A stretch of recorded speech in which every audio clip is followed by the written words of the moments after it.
What's going on, everyone? My name is Patterrz and welcome back to another Pokemon Top 10. Today we have the top 10 worst Generation 1 sprites, and Generation 1 has always been a little bit notorious for having some really bad, some off, and some just downright strange sprites for some of the Pokemon in Red, Blue, and Green, and some Yellow as well. I will admit they did pick up their act in Yellow, and a lot of them have improved and looked better, and maybe we shouldn't get on them too much because they were working with some very limited technology back in the day. But still, at the same time, there are some really wacky looking sprites in the original Pokemon games that we're gonna take a look at today. So, if you have any differing opinions, let me know what you think the worst sprites of Generation 1 are in the comment section below. I'd love to hear it. Be sure to destroy that like button if you like the video. Then you can if you do so, and let's just jump right into it. All right, so kicking off our list at number 10, we have Ekans. Now, this is the Ekans sprite from Pokemon Red and Green, the original Japanese version. Now, they did kind of fix him a bit when they went into Red and Blue, but just in Green, he looks like he's just screaming. Have you ever seen a snake with its mouth open that wide? I know they have to like dislocate their jaw to eat their food and stuff like that. It looks like that. It looks like Ekans is in the middle of a meal, an invisible meal that no one can see. Or maybe it's like screaming for something, screaming for like the sweet release of death because it's trapped constantly with its mouth gaping wide open like that. Maybe that's what they were going for. They're like, hey, the snakes have big mouths. Let's have a big mouth snake. And then they realized in Red and Blue, they're like, this big mouth snake really doesn't look that good. We should probably change that. It looks like it's constantly screaming at all times. I almost feel bad for this thing, but you know, Ekans is kind of cool. In some cases, it can be good. It's just, I don't want to look at a screaming mouth all day. I feel bad for it. Number 9 is Patterrz. Now, this Patterrz is a really odd one. At least it looks really odd. This is from Red and Blue, and I will say that they didn't really mess this up that badly in other games, but for some reason in Red and Blue, they were like, yeah, let's just make its claws kind of like above its head so it looks like fangs really awkwardly. It's claws, but like it's raised above the head a little bit, and then he bumped his head or something because it looks like the little stretch marks is when you bump your head, and then for some reason, he only has 2 legs, and you could say, oh, Daniel, it's just the angle you're looking at it from. It's just the angle, but doesn't it just kind of look a little bit like it only has 2 legs and fangs for some reason, which really does not coincide with any of the Patterrz sprites in any other games. And it just has those little eyes, those little beady eyes. It kind of looks a little bit scary. But I don't know why this Patterrz in particular was chosen to be the ugly one. Feel a little bit bad for it. Once again, I'm really feeling bad for all these sprites, but hey, it's okay, Patterrz. Don't worry, you got fixed in the later games. Taking the number 8 spot is going to be Execute, and this is the Execute from Pokemon Red and Blue. Just because of that one big boy at the back. For some reason, there's a really, really big Execute just chilling at the back. What are you doing? Why are you so large? Is there any like canon explanation on how Executes get so big? Does he just eat a lot? I mean, technically he's an egg. So what would an egg even consume? Are they vegetarians? Do they just eat the grass? Does this one have a whole field to himself for some reason? It's a big ass Execute. And also, what I find interesting is all the other Execute have like cracks to them. Whereas this one is pristine. This one is fine. This one is good to go. Is he like the boss of the Execute? Has there ever been like an established boss of all the Execute? And also, one more question while we're here. What happens to the 3 other Execute when they evolve? Because there's 6 eggs and there's 3 heads on Executor, isn't there? Or maybe there's 6. Maybe I'm the dumb one. I don't know. But anyway, Execute is number 8. Number 7 is the green sprites for Venusaur. This thing is so sad. This thing is so sad. Usually when you think of Venusaur, you're like, yeah, big, bulky kind of dinosaur plant beast. He's big, he's got it going on, you know, but this Venusaur in particular, he has that long stem. It looks like the long stem is like stabbing the Venusaur in the back for some reason. It kind of reminds me of some like parasite creature in which the top of the plant is the creature and it's just like extending its stem into the poor little Venusaur who like can't get away. It looks like he's trying to get away. He has one paw like reached up like, I can't do it, man. I can't move. Honestly, this would be Patterrz. This reminds me of Patterrz. Again, because it's something that fungus takes over. It's all the other Venusaur sprites, they're fine, but for some reason this Venusaur sprite looks like it's dying. Dude, I wish I could help him, dude. I wish I could help him. Let me cut off that vine for you. He probably wouldn't enjoy that too much either, would he? Up next is Seeking, and the reason that Seeking is on this list is this sprite is the kind of thing that I'd expect when I walk into a supermarket and walk into the fish section.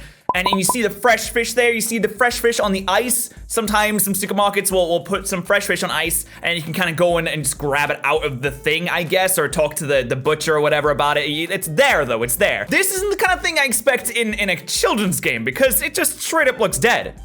To me, I don't know if that's just me, it just straight up looks dead. The way that it's kind of like flat, it looks like it's lying down. Dude, you throw some ice behind it, I could believe you could walk into your nearest Tesco, your nearest Asda, or Walmart or whatever, and find this in the fish section. I would 100% believe that you could find that. Poor Seeking, to be fair, I'm not a huge fan of Seeking, but it shouldn't look dead like that. Number 5, Geodude. Geodude just looks like it has just absolutely no detail to it. Honestly, I could probably draw that. I haven't drawn anything in years, and the last thing I did draw is probably a stick figure, but looking at this Geodude sprite, this doesn't look like the work of an artist. This looks like the work of me 10 years ago. Look at him, he's the way he like stands there, he's got his thumb over his shoulder, and I think the best part about this sprite right here is just, look at his left arm.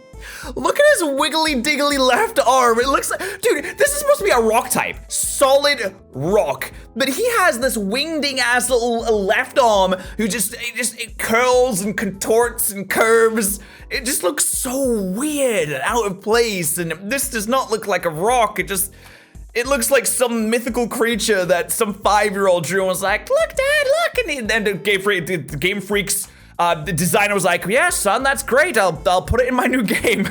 All right, time to get to work on the new game. Hey, Dad, look at this. What is it? Look at this, look at what he drew.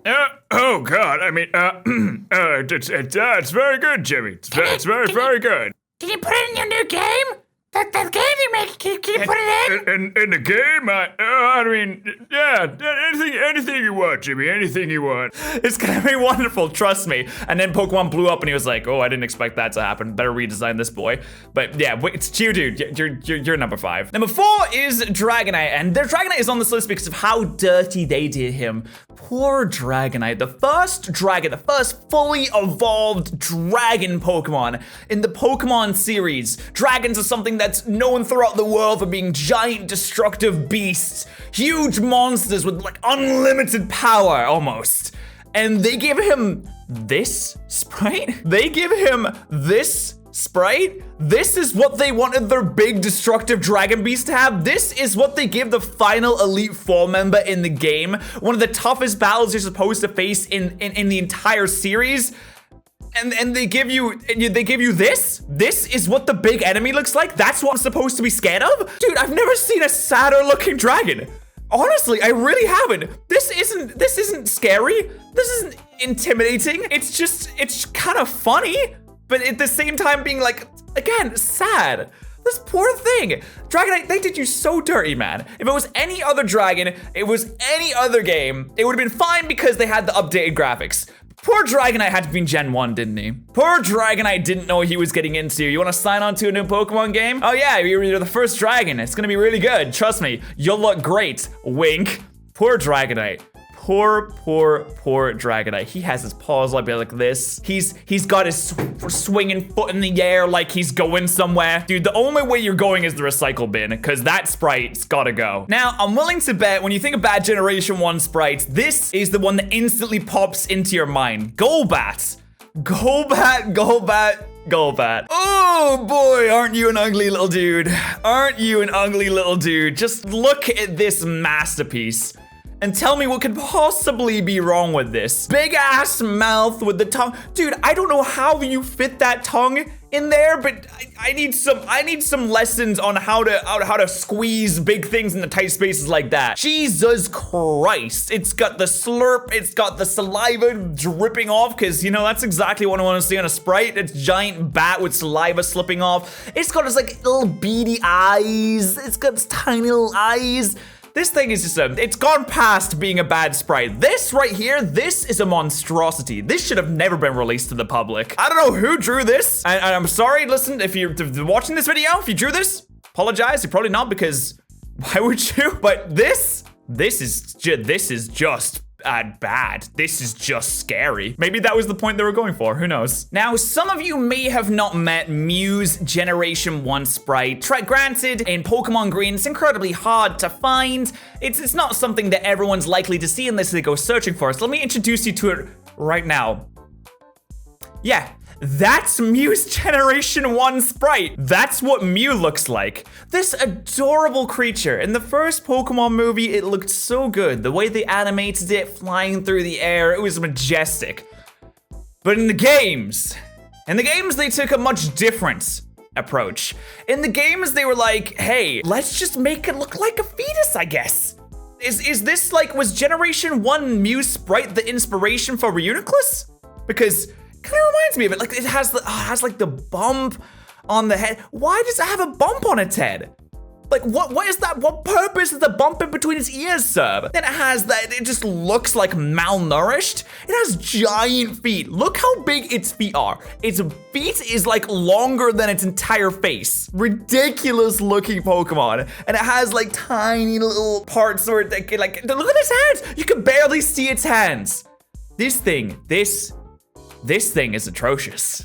Granted, they did change it up when it went into Pokemon Blue, and it looked a little bit better then. And I guess when they were making Pokemon Green, they were like, no one's ever gonna see this. Maybe it was an inside joke with the boys. You know, we'll just throw in a really disgusting looking sprite in here. No one's gonna see it. Who's gonna get Mew in this game? No one, obviously. But come on, guys. You could have done so much better. You really did Mew Dairy. I was talking about doing Dragonite Dairy. But Mew, this is another level right here. All right, so if Mew was number 2, which is widely regarded as just one of the worst in existence, then what could be number 1? What sprite could possibly be worse than Pokemon Green's Mew? Now, of course, this is all opinion-based, so you could think that Mew is worse than this one, but I think Moltres is the most disgusting, just terrible, bad sprite that you could find in the game. Because granted, all the other sprites on this list were bad. They were terrible. They were not good sprites at all, but at least you could kind of tell what Pokemon it was trying to represent. When you look at Moltres, this gross-ass red bird, it doesn't look like anything. It doesn't look like any Pokemon. Listen, if you've never played Generation 1 before, and you showed this sprite, like if you find someone that started playing Pokemon at like Gen 4, you know, they just casually played through the games upwards at that point, and you showed them this sprite and you said, which Pokemon is this? Dude, it would be hard. It would be very difficult to guess right. Look, I think you'd be like, okay, Firebird. It could be like, oh, it could be like a ruse. It could be a joke. Are you sure this is an actual Pokemon sprite? Yeah, it is. At least with the other sprites, they tried to represent the Pokemon that they were named after. This one, however, this one didn't even make a half an attempt. This one just looks awful. And that's enough shitting on sprites for one day, I think. That was the top 10 worst Generation 1 sprites, at least in my opinion. Like I said, if you have a differing opinion, let me know in the comments section below. I would love to hear it. Thank you guys so much for watching. Make sure to subscribe to the channel if you haven't already for some more Pokemon stuff and other stuff from time to time too. Thank you so much for watching, and I'll see you guys next time.